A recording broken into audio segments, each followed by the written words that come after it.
আমি দাম্ভিকতা থেকেই মূলত কুরআন পড়া শুরু করি যে আমি এর মধ্যে একটা ভুল খুঁজে বের করবই। আমি আর্টিকেল, লিফলেট, ক্যাসেট সব ছুঁড়ে ফেলে দিই। আমি কুরআনকে সরিয়ে রাখি। মানসিক ও আবেগের দিক দিয়ে এটা অনেক বেশি হয়ে যাচ্ছিল। আমি মুসলমান হয়ে গেছি আর এটাই আমার পরিচয়। আমার জন্য এটা খুব কষ্টের ছিল যখন তিনি বললেন, আমি আমার দায়িত্ব পালন করেছি, তোমার মা হয়ে থাকার কোনো দরকার নেই, তুমি নিজের পথ দেখো। এবং মায়ের কাছ থেকে রিজেক্ট হওয়া এটা ভীষণ কষ্টের ছিল, খুবই কষ্টের। আমি বুঝতে পারছিলাম না কোথায় যাব, খুবই নিঃসঙ্গ বোধ হচ্ছিল আমার। তখন মাকে ফোন করলাম আর বললাম আমাকে নিয়ে যাও, এবং আমি ইসলামী রীতিনীতি মান বন্ধ করে দিলাম। আমি হিজাব পরিধান ছেড়ে দিলাম, নামাজ পড়াও ছেড়ে দিলাম। আসসালামু আলাইকুম বোন আলিয়া উমরাইয়ান। আমাদের আমন্ত্রণ গ্রহণ করার জন্য আপনাকে ধন্যবাদ। শুরুতেই আমি জানতে চাই আলিয়া উমরাইয়ান কে? আপনার সম্পর্কে সংক্ষেপে আমাদের কিছু বলুন। ওয়ালাইকুম আসসালাম, ধন্যবাদ আমাকে কথা বলতে দেওয়ার জন্য। আমি পূর্ব লন্ডনে জন্মাই আর সেখানেই বড় হই। আমি এমন একটা জায়গায় বড় হয়েছি যেখানে প্রচুর মুসলমান বাস করে। এখানকার মানুষজন বেশিরভাগই বাংলাদেশ, আর তাই আমি আমার চারপাশে প্রচুর মুসলমান দেখেছি। আমি মিশ্র জাতির। আমার মা ইতালিয়ান আর আমার বাবা পশ্চিম আফ্রিকার নাইজেরিয়া। তবে যতবারই আমাকে প্রশ্নটা করা হয়েছে আমি ভাবি যে আলিয়া হলো একটা আত্মা যে সর্বদা আল্লাহর সান্নিধ্য চাইত। ধর্মবিশ্বাস নিয়ে আপনার চিন্তা কেমন ছিল? আপনি কি বিশ্বাস করতেন? আমি খ্রিস্টান হিসেবে বেড়ে উঠি। কৈশোরেই মূলত খ্রিস্টান হিসেবে আবার পুনরুজ্জীবিত হই। আমি সবসময় ঈশ্বরে বিশ্বাস করতাম। আমার মা আমাকে এই শিক্ষা দিয়ে বড় করেছেন যে জীবন আর জীবনের লক্ষ্য নিয়ে কৌতূহলী থাকার জন্য, এবং পৃথিবী সম্পর্কেও। ফলে যদিও নিজেকে পুনরুজ্জীবিত খ্রিস্টান মনে করতাম, তবে এসবের মাঝে কোথাও যেন শূন্যতা ছিল। ফলে আমি প্রচুর প্রশ্ন করতে থাকি খ্রিস্টানদের মৌলিক বিশ্বাস নিয়ে, এবং তাও খুব কম বয়সেই। এবং আমি আবিষ্কার করি যে মানসিক আর আধ্যাত্মিক দিক দিয়ে আমি ঈশ্বরে বিশ্বাস করলেও বাস্তবিকভাবে এটা আমার সাথে যায় না। আমার বাবার ইতিহাসটা বেশ আকর্ষণীয় ছিল, কারণ তিনি জন্মগতভাবেই মুসলিম ছিলেন। আমার দাদুও মুসলিম ছিলেন। যখন আমার দাদু মারা যান আমার জন্মের আগে, তখন বাবা ইসলাম ত্যাগ করেন। আর যখন আমার মায়ের সাথে ওনার প্রথম সাক্ষাৎ হয় তখন তিনি মুসলিম ছিলেন না। তাই আমি কখনোই ইসলাম সংস্কৃতিতে বেড়ে উঠিনি। বাবার মধ্যে ইসলামের কিছুই ছিল না। কি এমন ঘটে যে আপনি আপনার ধর্মকেই প্রশ্ন করা শুরু করলেন? আমার মনে আছে যখন আমি মায়ের সাথে চার্চে যাচ্ছিলাম, আমি নিয়মিত চার্চে যেতাম এবং এটা মানসিক আর আধ্যাত্মিকভাবে তৃপ্তিদায়ক ছিল। কিন্তু আমার মনে প্রশ্ন ছিল, আমি কোনোভাবেই বুঝতে পারছিলাম না যে কিভাবে আমরা ঈশ্বরের পুত্রের প্রার্থনা করছি, আমরা একদমই বোধগম্য নই। কিভাবে তিনি এই মুহূর্তে ঈশ্বরের পুত্র, আবার পর মুহূর্তে তিনি ঈশ্বর। তার চেয়ে বড় বিষয় তিনি মানুষ ছিলেন, আমার মতোই মাটির তৈরি মানুষ। যৌক্তিক বা বাস্তবিক কোনোভাবেই আমি বুঝতাম না যে কিভাবে আমরা মানুষ হয়ে আরেকজন মানুষের উপাসনা করি। অনেক ছোট বয়স থেকেই এটা আমার বোধগম্য হতো না। তো আমি এই নিয়ে প্রশ্ন শুরু করি। একটা দিনের কথা আমার মনে আছে, আমি একটা চার্চের যাজকের সাথে সাক্ষাৎ করি এবং এ বিষয়ে জিজ্ঞেস করেছিলাম তাকে। আর যাজক বলেন, শুধু বিশ্বাস রাখো। আর ঠিক সেই মুহূর্তেই আমার মনে হয়েছিল যে এসব আমার জন্য নয়। ইসলাম সম্পর্কে আপনি প্রথম কিভাবে জানলেন? তো আমি আপনাকে আমার শুরুর জীবন একেবারে ছেলেবেলায় ফিরিয়ে নিয়ে যাব এর উত্তর দেওয়ার জন্য। তো আমি যেখানে বড় হয়েছি সেখানকার অধিকাংশ মানুষই ছিল মুসলিম, এবং সেই এলাকায় বাংলাদেশির সংখ্যা বেশি। আমি যেই বাড়িতে থাকতাম তার বিপরীতে আমি দোতলায় থাকতাম। আমার বয়স তখন ৮ বছর। আমি লিভিং রুমের জানলা দিয়ে তাকালে আমার নজর পড়ত রাস্তার ঠিক বিপরীত দিকে, আর ওপারে একতলায় অস্থায়ীভাবে নির্মিত একটা মসজিদ ছিল। ওখানে মূলত সেটা ছিল জাহাজের কন্টেইনার, কিন্তু আমি যেভাবে হেলান দিয়ে দেখতাম আমি ওদের নামাজরত অবস্থায় দেখতে পারতাম। এটাকে কোনো রকম মসজিদ বানানো হয়েছিল, আর আমি বিস্ময় নিয়ে দেখতাম। আমি ওদের প্রবেশ করতে দেখতাম, রুকু সিজদা করতে দেখতাম, এবং বাচ্চা হিসেবে আমার কাছে ওটা খুব মজার হতো। দৌড়ে জানালার পাশে যেতাম দিনের মধ্যে কয়েকবার, কারণ আমার কাছে এটা খুব মজা লাগতো। তো ঠিক সেই সময়টাতে আমার বাড়ির পরিস্থিতি ছিল খুবই খারাপ। বাবা মা সারাক্ষণ ঝগড়া করত, তাদের বনিবনা হতো না, সারাক্ষণ তাদের মধ্যে কথা কাটাকাটি, ঝগড়া লেগে থাকতো। মনে পড়ে একদিন বাবা মা প্রচণ্ড ঝগড়া করছিল, আমি দৌড়ে বেডরুমে চলে যাই। আমার তখন বয়স ৮ বছর। বেডরুমে যাওয়ার সময় মায়ের শালটা আমি আমার সাথে নিয়ে নিই। খুবই সুন্দর একটা এশিয়ান শাল ছিল সেটি, যেটি তাকে তার পাকিস্তানি সহকর্মী উপহার দিয়েছিল। তো শালটা নিয়ে আমি মাটিতে বিছিয়ে দিই, আর আমি তাতে সেজদা দিয়ে বলি, ঈশ্বর, আমার বাবা মার ঝগড়াটা বন্ধ করে দাও, যেভাবেই হোক বন্ধ করে দাও। তাদের কথা কাটাকাটি বন্ধ করো। কিন্তু সেই সময়টাতে আমি অনেক ছোট ছিলাম, আমি জানতাম না যে আমি কি করছি। কিন্তু আমি মসজিদে যা দেখেছি তারই অনুকরণ করছিলাম। আমার কাছে মনে হয়েছিল যেন ঈশ্বর আমার কথা শুনছেন। তখন পরিস্থিতি এমনই ছিল যে আমি মনে করতাম আমি ঈশ্বরের অনেক নিকটে, আমার এমনটাই মনে হতো। তো এটা ছিল আমার ইসলাম নিয়ে অভিজ্ঞতা। তবে এরম আরও ঘটনা আছে। 2 বছর পরের ঘটনা। আমার বয়স তখন 10, আমি তখন স্কুলে পড়ি। আমি স্কুল থেকে বাড়ি ফিরলাম। তখন আমি শুনলাম যে আমাদের স্কুলের একজন, যে কিনা আমার ক্লাসেরই ছিল, স্কুল শেষে সে রাস্তার অপর পাশের দোকানে যাচ্ছিল কিছু খেলার কার্ড কিনতে, যা তখন অনেক জনপ্রিয় ছিল, এবং তাকে একটা ট্রাক চাপা দিয়েছে, আর সেখানেই সে মারা গিয়েছে। আর স্কুল থেকে সবাইকে চিঠি পাঠানো হয়েছিল যাতে আমরা তার জানাজায় থাকি, যেটা 2-1 দিন বাদেই হতে যাচ্ছে আর কি। তো আমি মাকে অনেক অনুরোধ করি যেন আমাকে যেতে দেয়, যেখানে আমরা অল্প কয়েকজনই মুসলিম ছিলাম না, আর মা অনুমতি দিয়ে দেয়। আমার মনে আছে আমার বন্ধু লায়লাকে, লায়লা আমার বেস্ট ফ্রেন্ড ছিল, ও ছিল সোমালিয়ান, তার একটা স্কার্ফ ধার দিতে বলি, লায়লা রাজি হয় আর আমাকে একটা স্কার্ফ দেয়। আমার মনে আছে আমরা পূর্ব লন্ডন মসজিদে যাচ্ছিলাম, খুব সম্ভবত আমি সেখানে একমাত্র অমুসলিম বাচ্চা ছিলাম যে সেই জানাজায় গিয়েছিল। আর আমি জোহর নামাজ পড়ি এবং আমি জানাজার নামাজও পড়ি। আর আমার মনে আছে জোহর নামাজের সিজদায় আমি একটা আধ্যাত্মিক ঘনিষ্ঠতা অনুভব করেছিলাম। এটা হয়েছিল 2 বছর আগে যখন আমি সিজদা করেছিলাম, আর এটা ইসলাম নিয়ে আমার দ্বিতীয় অভিজ্ঞতা। এমন কি কারণে আপনি ইসলামের প্রতি আকর্ষণ অনুভব করলেন? তো বাড়ির অবস্থা দিন দিন খারাপ হতে লাগলো, খুবই খারাপ। প্রচণ্ড কলহ বাড়িতে, পারিবারিক অশান্তি, এসব কারণে আমি মানসিকভাবে ভীষণ ভেঙে পড়ি। আর সুবহান আল্লাহ, এই সময় আল্লাহ আমার জীবনে এমন একজনকে এনে দিয়েছিলেন, মাধ্যমিক স্কুলের একজন, আর সে ছিল একজন মুসলমান যে গুরুত্বর সঙ্গে ধর্মকর্ম করত ক্লাসের সব মুসলমান মেয়েদের মধ্যে। বাকিরা মডার্ন হলেও সে ধর্মীয় বিধানের প্রতি অনেক দায়িত্বশীল ছিল, এবং তার পরিবারেও আমার মতোই পরিস্থিতি ছিল, এমনকি আমার বাড়ির থেকেও খারাপ ছিল। তার মা, সুবহানাল্লাহ, তার মা শারীরিক নির্যাতনের শিকার ছিলেন, তাকে নির্যাতন করা হতো। আর এত কিছুর পরেও সে শান্ত থাকত, কেমন যেন একটা প্রশান্তি কাজ করত। আমার মনে আছে আমি তাকে জিজ্ঞেস করেছিলাম যে তোমার পরিবারের অবস্থা আমার পরিবারের চেয়েও খারাপ, আমি এসব মানাতে পারি না, কিন্তু তুমি এত শান্ত কিভাবে, আর এত সবের পরেও তুমি কিভাবে দিন পার করছো, কারণ এসব কিছু আমাকে অনেক যন্ত্রণা দেয়।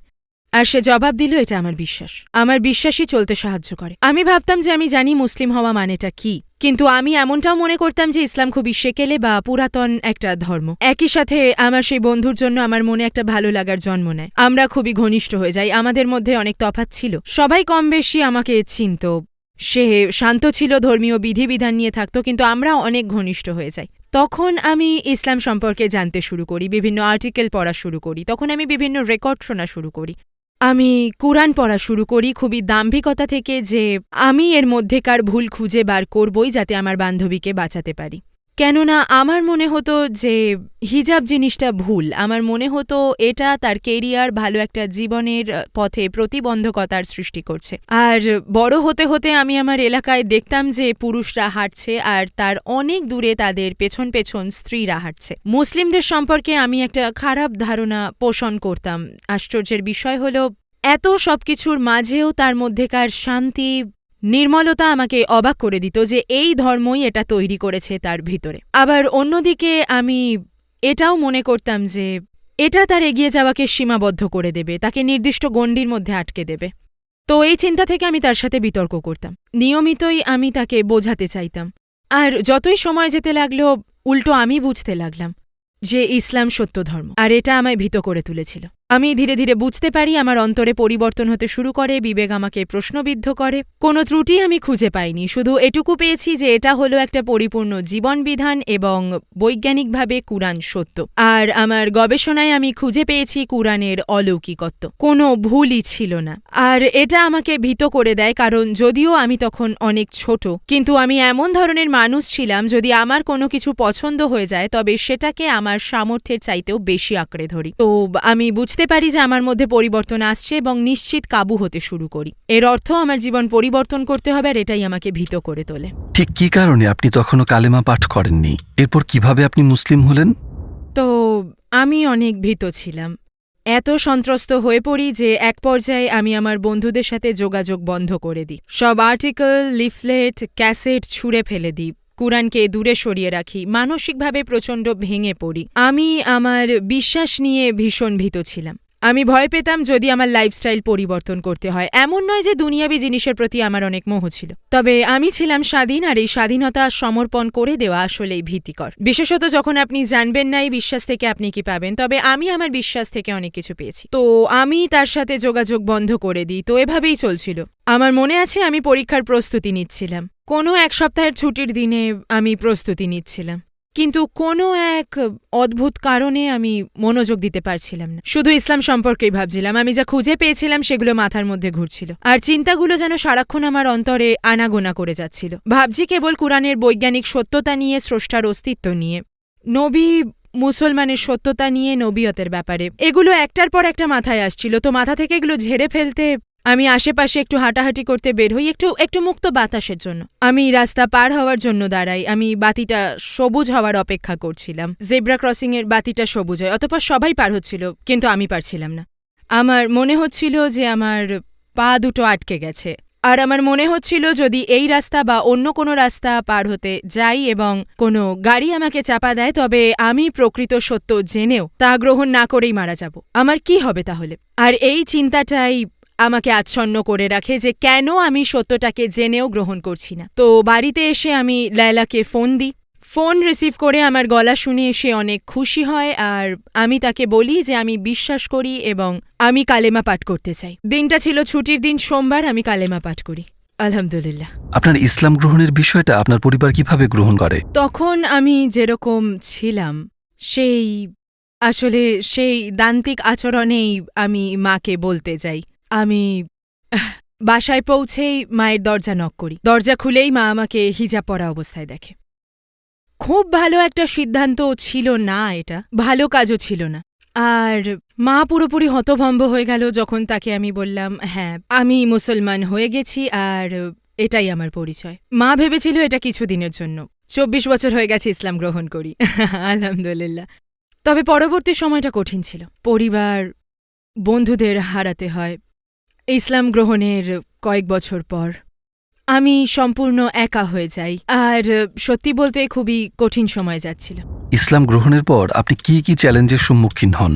মায়ের সাথে আমার যোগাযোগ বন্ধ হয়ে যায়, আরও অনেক কিছু ঘটে সে সময়। আমার মায়ের সাথে আরেকটা লোকের সম্পর্ক ছিল, আর সেই লোকটা ইসলামকে প্রচণ্ড ঘৃণা করতেন। সেই আমার মাকে আমার বিরুদ্ধে উস্কে দেয়। আর আমার মনে আছে যখন আমার 17 বছর বয়স, খুবই কষ্ট পেয়েছিলাম যখন তিনি বললেন, আমার দিকে তাকালেন আর বললেন যে আমি আমার দায়িত্ব পালন করেছি, তোমার মা হয়ে থাকার আর কোনো প্রয়োজন নেই, নিজের পথ দেখো। সেই সময়টা খুবই কষ্টের ছিল। নিজের পরিবারকে পাশে পাওয়াটা জরুরি ছিল। আর আর সেই সময়ে মায়ের থেকে প্রত্যাখ্যাত হওয়াটা খুব কষ্টের ছিল, ভীষণ কষ্টের ছিল।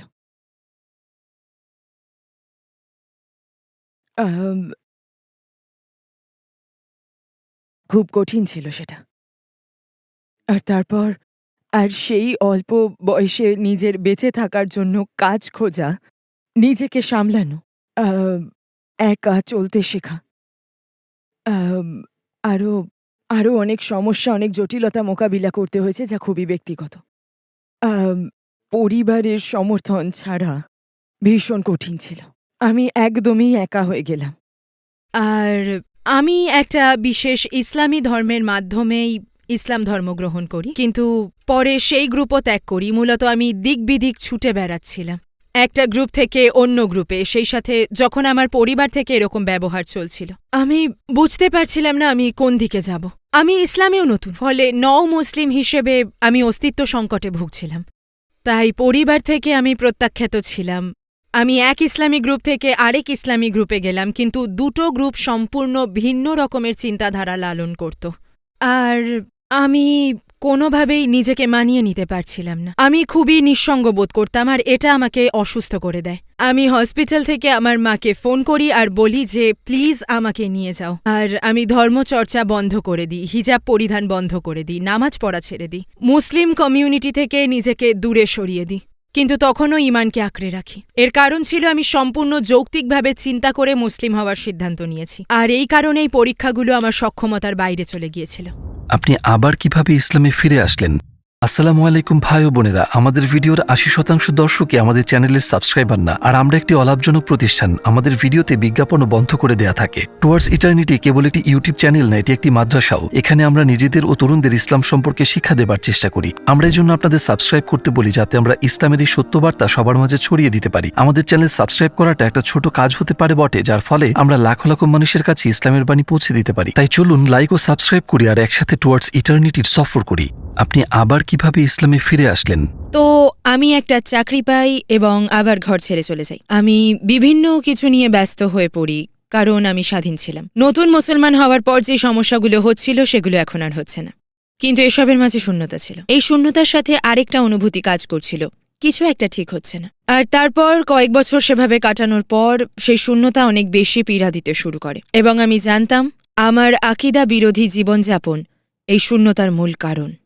তাই আমি ধীরে ধীরে ইসলামের পথে ফিরে আসতে শুরু করি, এবং আমার মনে পড়ে মানুষজন বলে যে কালেমা পাঠ করাটা তাদের জীবনের সবচেয়ে সুন্দরতম মুহূর্ত, কিন্তু আল্লাহর সাথে পুনরায় সম্পর্ক তৈরি করা এবং ইসলামের পথে আবার ফিরে আসা কোনো গ্রুপের চাপে না পড়ে বা কারো বলে দেওয়া ছাড়া যে তোমার এসব করা উচিত, এটা হালাল, ওটা হারাম, এটা সেটা, যা তুমি করছো সেটা বাদ দিয়ে নিজে থেকে ইসলামে ফিরে আসা, আমার ও আমার রবের মধ্যেকার পুনরায় পথ চলা, এটা আসলেই মিষ্টি অভিজ্ঞতা ছিল। আমার মনে আছে আমি প্রতিদিন কোরআনের 1 পৃষ্ঠা ইংরেজি অনুবাদ পড়তাম। আমি চুল বাঁধতে শুরু করি অনেকটা আফ্রিকান স্টাইলে, আর এটা থেকেই ধীরে ধীরে আমি হিজাব পরিধান করি, আবার নামাজ পড়তে শুরু করি, আর আবার আমি ইসলামের দিকে ফিরে আসি, পুনরায় ইসলামী বিধিবিধান পালন শুরু করি। আর এই অনুভূতিটা খুব ভালো ছিল, কেননা এই শপথটা ছিল আমার ও আমার রবের মাঝে, আমার স্রষ্টার মধ্যে। তো এসবে আপনার মায়ের সাথে আপনার সম্পর্কে কেমন প্রভাব পড়েছিল? তো এরই মাঝে আমার মা তালাক দিয়ে দেয়, যেটা খুব ভালো সিদ্ধান্ত ছিল। মা ধীরে ধীরে সহনীয় হয়, তিনি এখনও পরিপূর্ণ সুস্থ হবার পথে। আমরা আবার নতুন করে সম্পর্ক গড়তে শুরু করি, আর এর জন্য আমাদের উভয়কেই বেশ পরিশ্রম করতে হয়েছে। আর তারপর 2015 সালের দিকে তিনি আমাকে ইসলাম সম্পর্কে প্রশ্ন করতে শুরু করেন। তখন আমি দেশের বাইরে ছিলাম, আমি ছিলাম তখন উত্তর আফ্রিকাতে। তিনি এই সফর শুরু করলেন, বিভিন্ন প্রকারের প্রশ্ন জিজ্ঞেস করলেন, এবং সবশেষে 2015 সালে আমার মা মুসলমান হবার ইচ্ছা পোষণ করেন। আমার মা প্রচণ্ড বই পড়তে ভালোবাসতেন, বলতে পারেন তিনি বইয়ের পোকা ছিলেন। ইতিহাস, বিশেষত ইসলামিক ইতিহাস নিয়ে তার অসীম আগ্রহ। তো এই জানার আগ্রহ থেকেই তিনি আরও অনেক বেশি বই পড়া শুরু করেন। তো 2015 সালে তিনি মুসলমান হবার ইচ্ছা পোষণ করেন, এবং আর তিনি শেষ পর্যন্ত কালেমা পড়ে ফেলবেন। এর অল্প কিছুদিন পরেই তিনি বললেন যে তার পক্ষে ঈমান ধরে রাখা সম্ভব না, আর হয়তো তার বয়স হয়ে যাওয়াটা এসবের কারণ ছিল। তাছাড়া তার আশেপাশে কোনো মুসলমান না থাকায়, আর আমিও তার থেকে অনেক দূরে ছিলাম, সব মিলিয়ে তিনি ইসলাম পালন ছেড়ে দেন। পরে 2021 সালে তিনি কিছু ইউটিউব ভিডিও দেখা শুরু করলেন। তার সাথে কথা হলে তিনি আমাকে বললেন, লেসা প্রাইম নামে এই মহিলার কিছু ভিডিও পেলাম। আমি তাকে তখনও চিনতাম না, তো আমি সাথে সাথে তার ব্যাপারে রিসার্চ করি এবং জানতে পারি তিনি একজন আমেরিকান বোন।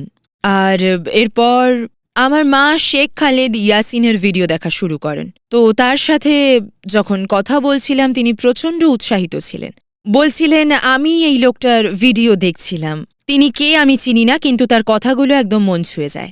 তিনি অনেক বিজ্ঞ আর বিচক্ষণ, এবং তিনি ইতিহাস সম্পর্কেও অনেক জ্ঞান রাখেন। আর যেমনটা আপনাকে বললাম, আমার মা নিজেও ইতিহাস পছন্দ করতেন। তো তিনি শেখ খালেদের একের পর এক ভিডিও দেখতে শুরু করেন। তিনি আমাকে কল করে জানাতেন যে আজ আমি এটা শিখেছি। একটা ভিডিও সিরিজ বানিয়েছেন, হিস্টোরিক্যাল জিসাস নাম ছিল সম্ভবত। সেই সিরিজটা তার কাছে খুব আকর্ষণীয় মনে হয়েছিল। তো তিনি একটার পর একটা ভিডিও দেখতে লাগলেন আর আমাকে বলতেন, কিন্তু আমি এ ব্যাপারে কিছুই বলতাম না, কারণ আমি বুঝতে পারতাম না আসলে কি ঘটছে। কিন্তু এটা একটা পরিবর্তন হচ্ছে, আমি শুধু জবাব দিতাম, আমি শুধু তাকে আমার কাছে আসতে দিতাম। মা সবসময় বলতেন যে এই লোকটা সত্যি অসাধারণ, তাই আমি তাকে খুঁজে বের করার দায়িত্ব নিলাম। আর একটা বার্তা পাঠালাম। আমি আমার পরিচিত সবাইকে বার্তায় লিখলাম কারো কাছে কি খালিদ ইয়াসিনের সাথে যোগাযোগের ঠিকানা রয়েছে। তো একজন আমাকে তার ফেসবুক পেজের অ্যাড্রেস দিয়েছিল, যেখানে তার নাম্বার, ইমেল অ্যাড্রেস ছিল। আমি তাকে মেল করি আর তাকে বিস্তারিত সব বললাম। তাকে বললাম যে আমার মা আপনার ভিডিও দেখেছে, এই তার অতীত, আমাদের সাথে এই ঘটেছে, আমি একজন নও মুসলিম, আর আমি পুরো কাহিনী বললাম। আর বললাম যে আমি জানি আপনি অনেক ব্যস্ত থাকেন, কিন্তু কোনোভাবে কি সম্ভব হবে যাতে আমার মায়ের সাথে কথা বলতে পারেন? আর আমি ইমেল পাঠিয়ে দিই। না, খালেদ ইয়াসিন একজন ব্যস্ত মানুষ। তো আমি ভেবেছিলাম আমার ইমেলটা তার ইনবক্সে পৌঁছবে না, অথবা আমার ইমেলটা তার স্প্যাম বা জাঙ্কে চলে যাবে। কিন্তু 20 মিনিট পর আমার ইমেলের জবাব দেন, আর তিনি বলেন যে তার জন্য খুবই সম্মানের বিষয় হবে। তো আমরা কথা বললাম, তাকে পুরো কাহিনী শোনালাম, আমার মায়ের ব্যাপারে বললাম। সব সহ্য করে এ পর্যন্ত এসেছেন। আমি তাকে আমার মায়ের নতুন আবিষ্কারের ব্যাপারে বললাম, এবং সেসব প্রশ্নের ব্যাপারেও বললাম যেগুলো আমাকে জিজ্ঞেস করতেন আর যেগুলো আমাকে সব সময় বলতেন। তিনি মোহাম্মদ সাল্লাল্লাহু আলাইহি ওয়াসাল্লামকে প্রচণ্ড ভালোবাসতেন। মায়ের কাছে বিষয়গুলো আরো স্পষ্ট হয়ে আসছিল, কেমন যেন খাপে খাপে মিলে যাচ্ছে। মা আগের মতো ছিলেন না। তখন শায়েক আমাকে জিজ্ঞেস করলেন, আপনার মায়ের নাম কি? আমি বললাম আমার মায়ের ইতালিয়ান নাম জোসেফিনা, কিন্তু ইউরোপিয়ান ভাষায় এটা জোসেফিন। তিনি বললেন, আমার মায়ের নামও জোসেফিন। তার বয়স 90 বছরেরও বেশি এবং তিনি মৃত্যুর খুব কাছাকাছি। তিনি আমাকে বললেন, আপনার মা জোসেফিন ইমানি সফরে আছেন, আর আমার মা আমার জোসেফিন মৃত্যুর সফরে। তিনি আমাকে বললেন, আমরা এমনটা করব, আপনি আপনার মাকে বলবেন। আমি ভাবছিলাম যে কিভাবে আপনার সাথে ওনার আলাপ করাবো। আমি চাইছিলাম যে তারা নিজের কথা বলুক, কিন্তু তিনি বললেন, যদিও তিনি আমার ভিডিও দেখতে পছন্দ করেন, কিন্তু তিনি আমার সাথে আলাপ করতে নাও চাইতে পারেন। তাকে শুধু এটুকু বলবেন, আপনার সাথে আপনার রিসার্চ, আপনার ইসলামী রিসার্চের সফরের ব্যাপারের কথা বলতে চায়, কিন্তু বলবেন না যে লোকটা আমি। এরপর বাকিটা আমি সামলে নেব। তো আমি তার কাছে গিয়ে বললাম যে একজন রিসার্চার আছে যে তোমাকে কিছু প্রশ্ন করতে চায়, তো তুমি কি তাকে উত্তর দেবে? তো তখন তিনি বললেন যে হ্যাঁ ঠিক আছে, আমার কোনো অসুবিধে নেই। আচ্ছা আম্মা, আমার সাথে তার আলাপ চলাকালীন সময় তিনি তার সাথে আলাপ চলাকালীন আপনার নামের আরবি অর্থও বললেন? তিনি বললেন না। আমি জিজ্ঞেস করলাম কেন? তো বললেন যে আজ সকালেই আমি আমার একজন কলিগের সাথে কথা বলছিলাম যে হিব্রু আর আরবি নিয়ে পড়াশোনা করছিল। তো আমি জিজ্ঞেস করলাম, তুমি কি বলতে পারবে আমার নামের আরবি অর্থ কি? তো সে বলল সে জেনে আমাকে জানাবে। আর তুমি বলছো যে এটা আমার নামের অর্থ? তিনি বলেছিলেন যে না, এটা হতেই পারে না। তো তাদের আলাপ হলো, আমি জুম মিটিংয়ে ছিলাম আর সেই মিটিংটা রেকর্ড করে রেখেছি। আর শায়েক বিষয়টার ওপর যেভাবে আলোচনা করলেন, আল্লাহ তাকে উত্তম প্রতিদান দিক। তো তারা আলাপ করছিল, কিন্তু কোনো এক কারণে মা শায়েকের গলা চিনতে পারেনি। তো শায়েক শুধু প্রশ্ন করছিলেন আর মা কিসে বিশ্বাস করতেন বের করতে চাইছিলেন। আর তারপর শেষ পর্যন্ত মায়ের কাছ থেকে এটা স্বীকার করিয়ে নিতে সফল হয়ে গেলেন। মা বললেন যে তার বিশ্বাস হলো আল্লাহ এক, মোহাম্মদ সাল্লাল্লাহু আলাইহি ওয়াসাল্লাম তার সর্বশেষ নবী আর রাসূল ছিলেন। তিনি এ কথাটি ভিডিওতে বলেছিলেন। তো মিটিংয়ের শেষে শায়েক জিজ্ঞেস করলেন, আপনি কি জানেন স্কাই এর অর্থ কি? মা বললেন না। আর তখন তিনি বললেন, এর অর্থ শেখ খালিদ ইয়াসিন। মা প্রথমে ঠিকমতো শোনেনি। তিনি আবার বললেন, মা বলতে লাগলেন, না আপনি হতে পারেন না। তিনি বললেন, হ্যাঁ এটা আমি। তিনি বললেন, না আমি যদি জানতাম এটা আপনি তাহলে আরো বেশি। আর এরপর তাদের আরো বেশ কটা জুম সেশন হয়েছিল। আর শেষ পর্যন্ত তিনি আবার কালেমা পাঠ করলেন, আলহামদুলিল্লাহ। মুসলিম হওয়াতে কিংবা হিজাব পড়ায় কি আপনার স্বাধীনতা কেড়ে নেওয়া হয়েছে? ইসলাম গ্রহণ করার পর আমি আমার প্রকৃত স্বাধীনতা ফিরে পেয়েছি, কারণ মানুষের তৈরি প্রতিবন্ধকতা শিকল থেকে মুক্ত হওয়ার নামই স্বাধীনতা। যখন আপনি আপনার রবের সাথে ও আপনার লক্ষ্যের সাথে পুরোপুরি জুড়ে যান, তখন আপনি অন্যদের জন্য না, বরং আপনার রবের জন্য বেঁচে থাকেন। আর এটাই প্রকৃত স্বাধীনতা। তো হ্যাঁ ঠিক আছে, আমাকে হিজাব পরতে হয়, এবং হ্যাঁ আমাকে আমার রবের কিছু শর্ত মেনে চলতে হয়, কিন্তু আমি স্বাধীন, পুরোপুরি মুক্ত। কারণ আমার সিদ্ধান্ত, আমার পছন্দ অপছন্দ, কোথায় যেতে হবে, কি করব আর কি করব না, এগুলো সব একমাত্র আমার খালিক ও মালিকের জন্য। এটা ওদের জন্য না যারা আমার মতোই রক্ত মাংসে গড়া মানুষ। তো হ্যাঁ আমি স্বাধীন। কিন্তু কিছু নন মুসলিম বলে, না তুমি নিজেকে বোকা বানাচ্ছ, আমরা স্বাধীন না, কারণ তারাও কিছু না কিছুর গোলামি করছে। কোনো না কোনো অদৃশ্য শক্তি আমাদের তাড়িত করছে। সবকিছুর পিছনে কোনো না কোনো উদ্দেশ্য থাকে। সকালে আমরা কেন জাগি? এর কারণ হতে পারে পরিবার, চাকরি হতে পারে ধন সম্পদ, হতে পারে আমাদের মনের কোনো আকাঙ্ক্ষা হতে পারে। কিন্তু আমরা সবাই কিছু না কিছুর গোলামি করছি। কিন্তু আমি এমন একটা সত্তার গোলাম হতে চাইব যে পরিপূর্ণ, যার কাছ থেকে এসেছি এবং তার কাছেই ফিরে যেতে হবে। বরং এমন কোনো কিছুর দাসত্ব করার চেয়ে যেটা আমার মতোই একদিন ধ্বংস হয়ে যাবে। একসময় আমিও ভাবতাম যে ইসলাম নারীদের বন্দী করে রাখে, কিন্তু এখন আমি বুঝি ইসলাম সামাজিক অপসংস্কৃতি থেকে মুক্ত। পবিত্র ইসলাম নারীদের এত মর্যাদা ও সম্মান দিয়েছে যে নারী হয়ে জন্মানোটাই অনেক বেশি সৌভাগ্যের। মোহাম্মদ সাল্লাল্লাহু আলাইহি ওয়াসাল্লামের এক সাহাবী তাকে জিজ্ঞাসা করলেন, কাকে আমার সবচেয়ে বেশি ভালোবাসা উচিত? তো তার উত্তর ছিল, তোমার মা। তিনি আবার বললেন, তোমার মা, তোমার মা।